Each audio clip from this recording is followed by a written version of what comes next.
रामकृष्ण हरी. संतश्रेष्ठ श्री तुकाराम महाराजांच्या पवित्र अभंग चिंतन मालिकेत आपल्या सर्वांचं मनपूर्वक स्वागत. आज आपण सदा माझे डोळा जडो तुझी मूर्ती या संत तुकाराम महाराजांच्या अभंगाचं चिंतन करणार आहोत.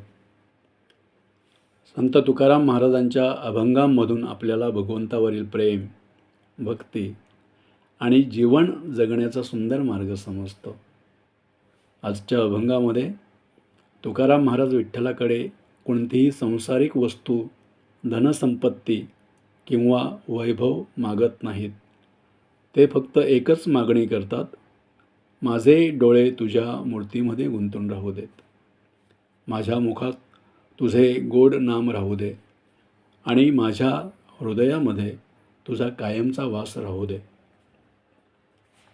भगवंताच्या चरणीच खरं सुख आहे, अशी अत्यंत सुंदर भावना या अभंगातून संत तुकाराम महाराज व्यक्त करतात. चला तर मग या सुंदर अभंगाचं भावपूर्ण चिंतन करूया. सदा माझे डोळा जडो तुझी मूर्ती, रखुमाईच्या पती सोयरिया. तुकाराम महाराज विठ्ठलाला अत्यंत प्रेमाने विनंती करतात, हे रखुमाईच्या पती, माझ्या जिवलग विठ्ठला, माझे डोळे सदैव तुझ्या मूर्तीमध्ये गुंतून राहू देत. जगामध्ये पाहण्यासारखे अनेक गोष्टी आहेत आणि अनेक आकर्षणेसुद्धा आहेत, पण माझ्या डोळ्यांना आणि मनाला खरी ओढ फक्त तुझ्या रूपाचीच लागावी.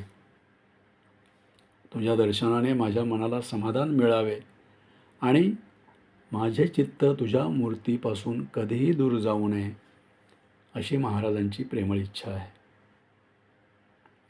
गोड तुझे रूप, गोड तुझे नाम, देई मज प्रेम सर्व काळ. हे देवा,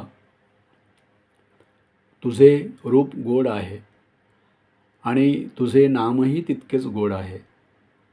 तुझे रूप डोळ्यांना समाधान देते, तर तुझे नाम मनाला शांतता देते. म्हणून तुकाराम महाराज देवाकडे संपत्ती, वैभव किंवा संसारातील सुख मागत नाहीत. ते फक्त एवढंच मागतात, तुझ्या रूपावर आणि तुझ्या नामावर माझं प्रेम सर्व काळ राहू दे. परिस्थिती कोणतीही असो, सुख असो किंवा दुःख असो, माझ्या मुखातून तुझं नाम आणि माझ्या मनात तुझ्याविषयीचं प्रेम कधीही कमी होऊ नये, ही महाराजांची खरी इच्छा आहे. विठो माऊलिये हाची वर देई, संचरोनी राही हृदया माझी. हे माझ्या विठ्ठला माऊली, मला दुसरा कोणताही वर नको. मला फक्त एवढाच आशीर्वाद दे की तू माझ्या हृदयामध्ये कायमचा वास कर.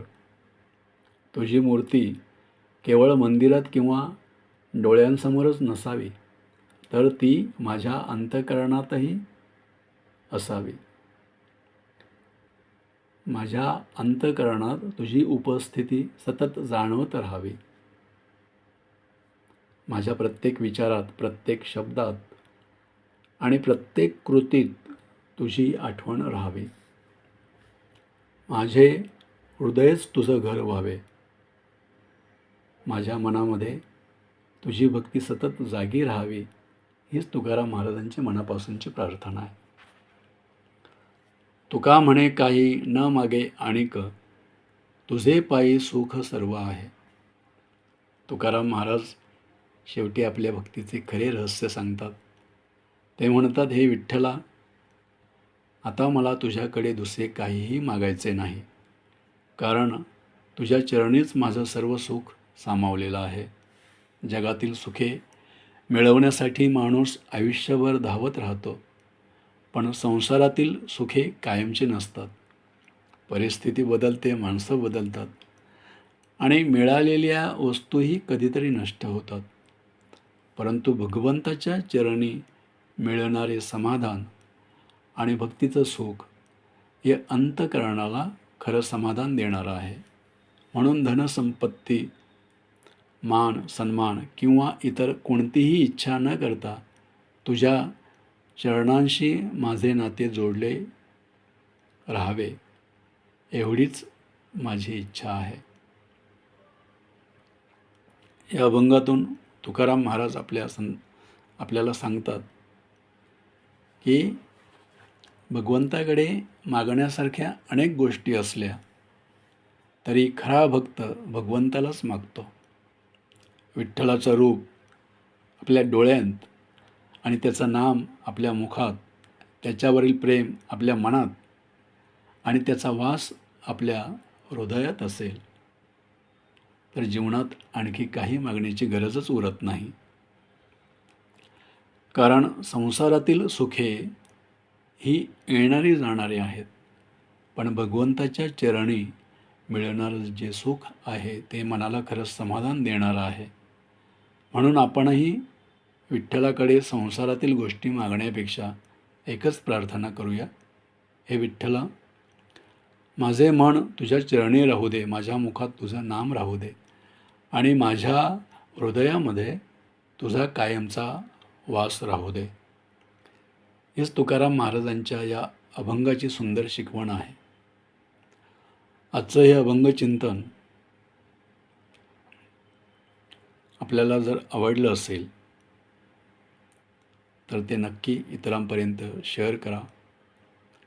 पुन्हा भेटूया संत तुकाराम महाराजांच्या आणखी एका सुंदर अभंगाच्या भावपूर्ण चिंतनासह. तोपर्यंत आपल्या सर्वांच्या जीवनात विठ्ठलाचं नाम, विठ्ठलाची भक्ती आणि विठ्ठलाचे प्रेम सदैव राहो हीच श्री विठ्ठलाच्या चरणी प्रार्थना. रामकृष्ण हरी.